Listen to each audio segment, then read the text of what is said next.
네, 나의 아름다운 구역입니다. 저희 어머니는 가난한 환경 탓에 작은 일에도 분노하며 폭언과 폭력을 일삼으셨습니다. 저는 그런 어머니를 보며 외롭고 두려운 마음으로 청소년기를 보냈습니다. 그 마음이 따뜻한 사람을 만나 결혼했지만 남편은 친구를 더 좋아하여 가정을 돌보지 않았습니다. 저는 돈도 못 벌고 가정도 지키지 않는 남편을 무시하며 남편에게 돈을 벌어오라고 분노를 표출했습니다. 그 탓에 남편은 집 밖을 돌아다니며 방황하다가 결국 외도까지 했습니다. 그럴수록 저는 교회 봉사와 전도에 열심을 냈고 하나님께 빨리 돈 내놓으라며 억지를 쓴 행악자로 살았습니다.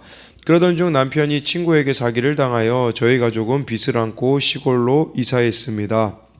그때 저는 언니의 인도로 교회에 다니게 되었습니다.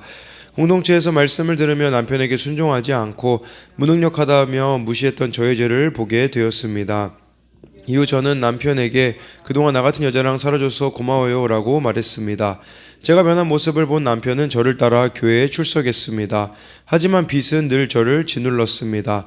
가난한 환경 때문에 급식비를 내지 못해 배고파하는 아들을 보며 저는 돈 되는 일이라면 무엇이든지 했습니다. 그러나 일 때문에 육체가 힘들어지자 스트레스를 풀려고 술을 마시며 음란한 시간을 보냈는데 교회에서 예배드릴 때마다 죄책감과 정죄감이 들어 괴로웠습니다. 그리스도인으로서 정체성까지 흔들릴 때 하나님은 제가 빚의 포로로 사는 것은 하나님을 버리고 돈을 섬겼기 때문이라고 이사야 말씀으로 깨우쳐 주셨습니다.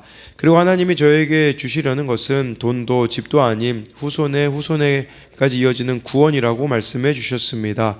그러자 빚을 진 지금의 환경이 주께서 줄로 재어주신 아름다운 구역임을 알고 기뻐할 수 있었습니다. 이런 환경이기에 제가 하나님을 찾고 하나님이 저의 오른쪽에 계심도 깨달아졌습니다. 비록 환경은 힘들었지만 말씀과 공동체 덕분에 그 많던 빚을 10년 만에 다 갚았습니다. 아름다운 기업은 돈과 넓은 집이라 생각하여 날마다 지옥 속에서 살던 저를 생명의 길로 인도해 주신 하나님께 감사를 올려드립니다. 하나님만이 저의 영원한 즐거움이심을 기억하고 하나님을 찬양하며 살겠습니다. 적용하기: 몸이 안 좋은 어머니가 부르실 때마다 불평하지 않고 돌봐드리겠습니다. 퇴근한 남편에게 수고했다고 말하며 따뜻한 물로 발을 닦아주겠습니다.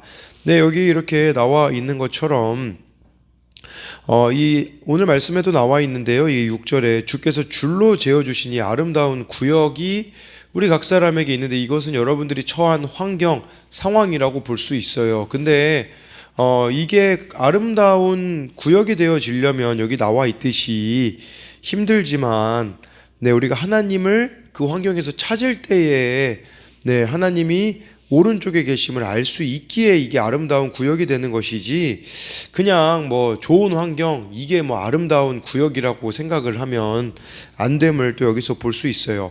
오늘은 시편 16편인데요.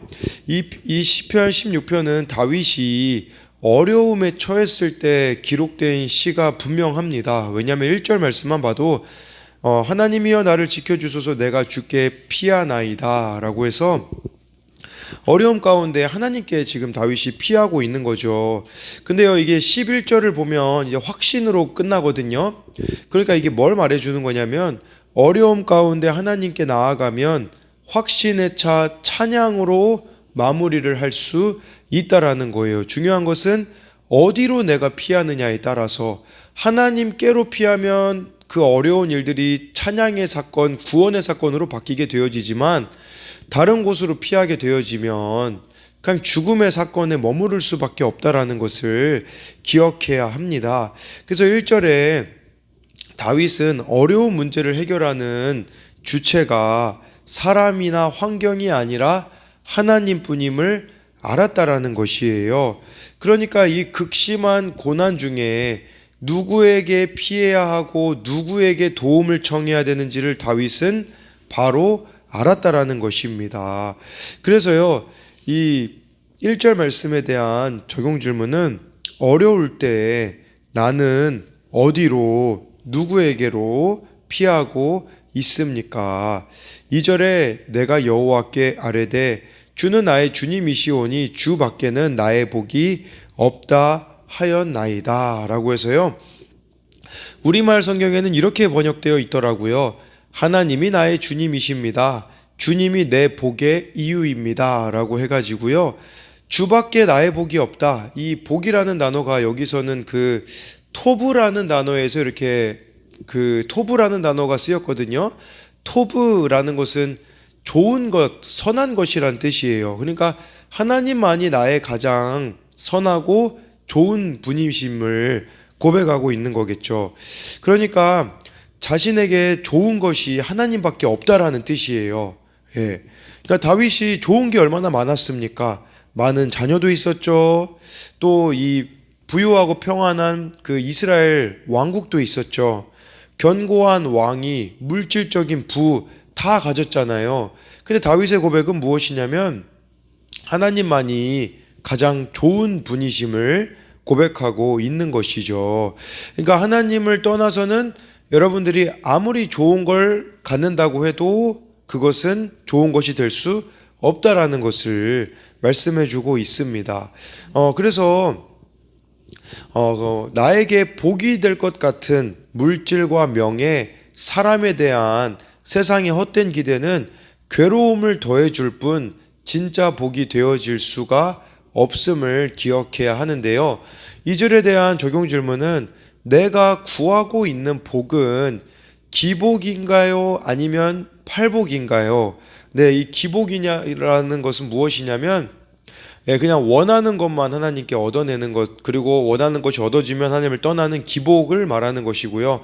팔복인가요? 라고 물어본 것은 예수님이 마태복음 5장에 말씀하신 심령이 가난한 자, 의를 위하여 이렇게 줄이고 목마른 그런 아무튼 이 8가지 복, 예수님을 닮아가는 자로 살아가는 그 팔복을 말씀해 주고 있는 것이죠. 3절에 땅에 있는 성도들은 존귀한 자들이니 나의 모든 즐거움이 그들에게 있도다. 다윗에게 있어서 또 즐거움은 첫 번째는 2절 말씀처럼 하나님이었고요. 근데 여기 2절까지만 가는 사람들이 너무 많아요. 그냥 하나님에게만 내가 물어보면 되지. 3절에 다윗은 땅에 있는 성도들이 존귀한 자들이다. 이 성도라는 말 자체가 구별된 자들이를 말씀해 주고 있거든요. 나의 모든 즐거움이 그들에게 있도다. 공동체를 말하는 거예요. 거룩하게 구별된 이 공동체에 속하는 것이 다윗의 즐거움이었다라는 거죠. 2절, 3절은 같이 가야 돼요. 하나님을 개인적으로 우리가 찾고 의뢰해야 합니다.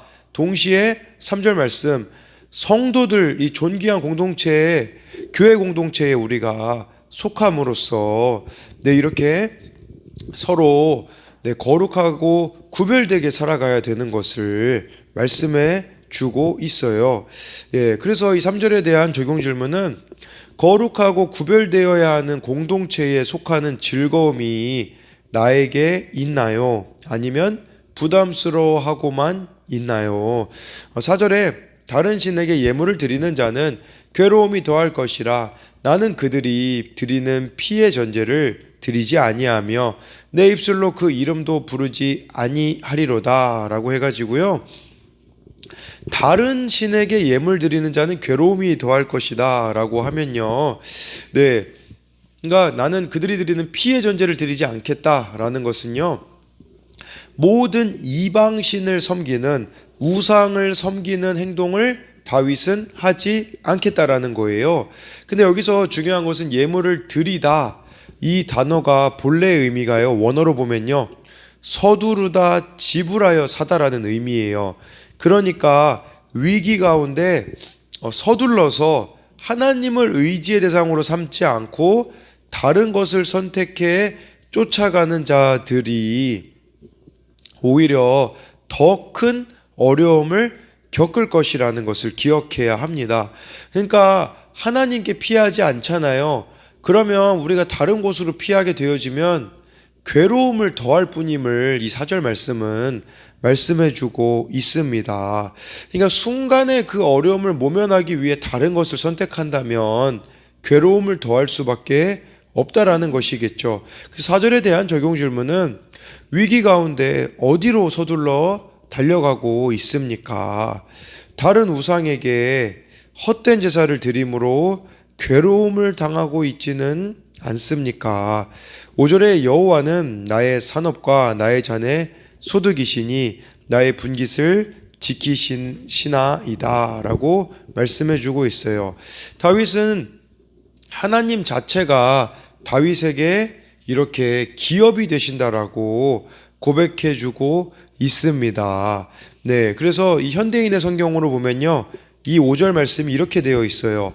여호와여, 주는 나의 모든 것이 되셔서 내가 필요로 하는 것을 다 주셨으니 나의 미래도 주의 손에 있습니다 라고 이렇게 번역이 되어져 있더라고요.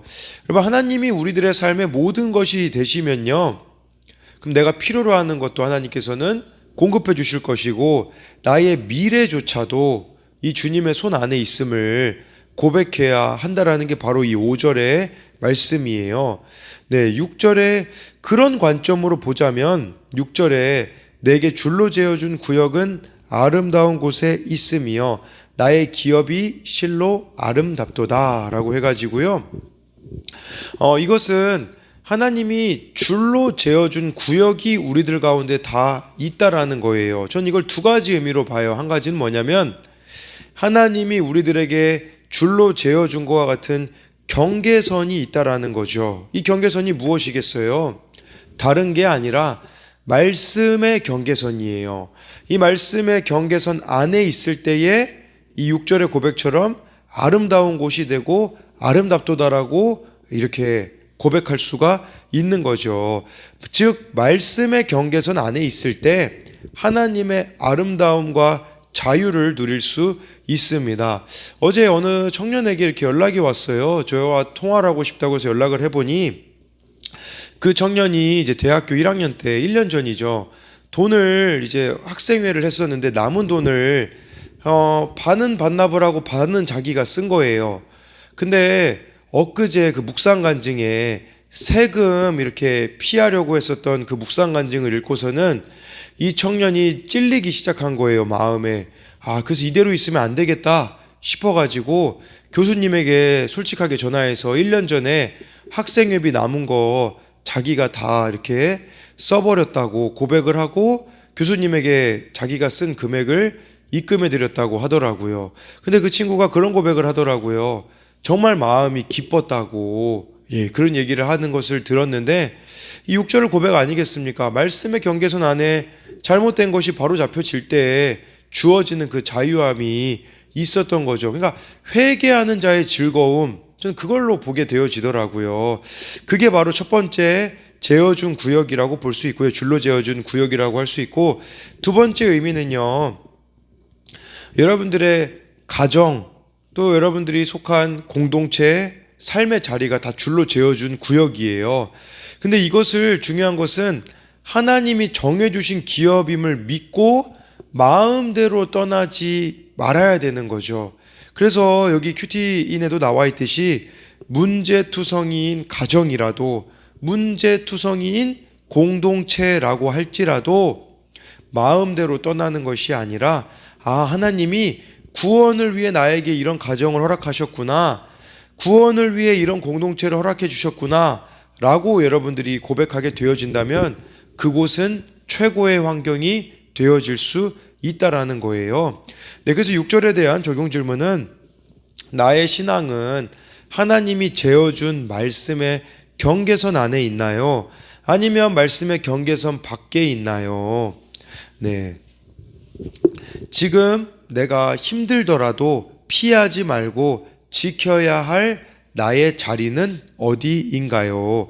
7절에 나를 훈계하신 여호와를 송축할지라 밤마다 내 양심이 나를 교훈하도다 라고 이렇게 말씀해 주고 있어요. 다윗은 밤에도 자신을 하나님의 이 음성에 말씀에 비추어 봤다라고 말씀해 주고 있어요. 그래서 이 양심이라는 단어는 콩팥이라는 단어거든요. 이게 원어로 보면 그게 감정의 자리에 좀 이렇게 민감한 부분을 말하는 것이라고 볼 수 있어요. 그러니까 쉽게 말하자면 다윗은 하나님의 음성에 민감하게 반응하고 하나님의 뜻을 따라 살려고 노력을 했다라는 것을 말씀해 주고 있는 것이죠. 그러니까 밤마다 내 양심이 나를 교훈하도다라는 것은 그가 얼마나 하나님께 민감했는지를 말씀해주고 있는 것이겠죠. 그래서 우리가 정해주신 가정과 또는 삶의 자리와 공동체에서 매일 훈계하시는 이 주의 말씀을 잘 듣는다면 그 안에 기쁨과 안정감을 느낄 수가 있다라는 것입니다. 그러니까 여호와를 송축할지어다라고 고백하고 있잖아요. 하나님을 찬양하고 있는 것을 말씀해주고 있는 것이겠죠. 그래서 복이 있는 사람은 시편 1편에 여호와의 말씀을 주야로 묵상하는 자라고 하잖아요. 주야가 아침 저녁으로 늘 이렇게 말씀 가운데 우리가 있어야 하지만 지켜질 수가 있는 겁니다. 7절에 대한 적용 질문은 나를 훈계하시는 주의 음성을 말씀과 공동체를 통해 듣고 있습니까? 우리 이거 생각해 봐야 돼요. 훈계를 잘 받고 있는가? 7절에 다윗이 그렇게 고백하잖아요. 나를 훈계하신 여호와를 송축한다 라고 하잖아요. 그래서 다윗이 밧세바를 범했을 때도요, 나단 선지자가 찾아왔을 때 다윗이 어떻게 반응합니까? 나 안 그랬어요 하고 막 나단 선지자를 죽였나요? 아니잖아요. 회개하잖아요. 그러니까 우리를 훈계해주는 사람이 있다라는 거, 훈계해주는 공동체가 있다라는 것은요, 물론 개인적인 차원으로는 괴로울 수 있어요. 그러나 복이에요, 그게. 왜냐하면 그것이 여호와를 송축할 수 있는, 회개함으로 돌이킴으로 하나님을 높여드릴 수 있는 기회가 되기 때문이라는 거겠죠.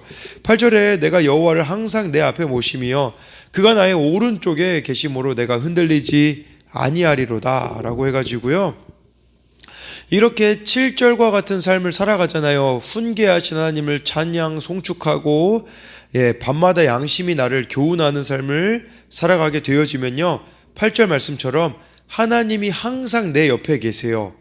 나의 오른쪽에 계세요. 오른쪽에 계시다라는 것은 언제나 늘 가까이 계시다라는 거죠. 그렇기 때문에 어떻게 되냐? 내가 흔들리지 아니하리로다. 이 흔들림이 없는 삶을 살아갈 수가 있다라는 것이겠죠. 그래서 9절에 이러므로 나의 마음이 기쁘고 나의 영도 즐거워하며 내 육체도 안전히 살리니 라고 해서, 이렇게 힘들 때 하나님께 피하잖아요. 공동체로 피하잖아요. 그러면 하나님이 주시는 복으로 인해 마음도 기쁘고 영혼도 즐거우고 육체도 안전하여 평안함을 누린다라고 다윗이 고백하고 있는 거예요. 그러니까 마음, 영, 육체, 이거 모든 것이 다 기쁨에 찰 수 있는 방법은 하나님께 피하는 것밖에 없음을 기억해야 하는 것이죠. 10절에 이는, 이게 우리나라 말 성경에는 빠져 있는데 히브리어로 보면요, 왜냐하면이라는 단어가 빠져 있어요. 왜냐하면 이는 주께서 내 영혼을 수월해 버리지 아니하시며 주의 거룩한 자를 멸망시키지 않으실 것임이니라. 왜냐하면이라고 시작하는데 다윗이 느끼고 있는 기쁨의 이유를 설명하는데, 왜냐하면 하나님은 우리를 죽음의 위협에 버려두지 않으시고 구원해 주실 것이기 때문이라는 것을 말씀해 주고 있습니다. 그래서 이렇게 우리를 죽음의 자리에 그냥 내버려 두지 않으세요. 그렇기 때문에 우리가 이 믿음의 길을 걸어갈 수 있는 것이죠. 11절에 주께서 생명의 길을 내게 보이시리니 주의 앞에는 충만한 기쁨이 있고 주의 오른쪽에는 영원한 즐거움이 있나이다 라고 해서요, 다윗이 죽을 것 같았잖아요. 그래서 저 하나님께 피합니다, 하나님이 나의 복입니다 라는 고백으로 시작했잖아요. 그렇게 죽을 것 같은 상황에서 하나님께 피하니까 어떻게 되냐? 11절에 생명의 길을 보여주셨다라고 하잖아요.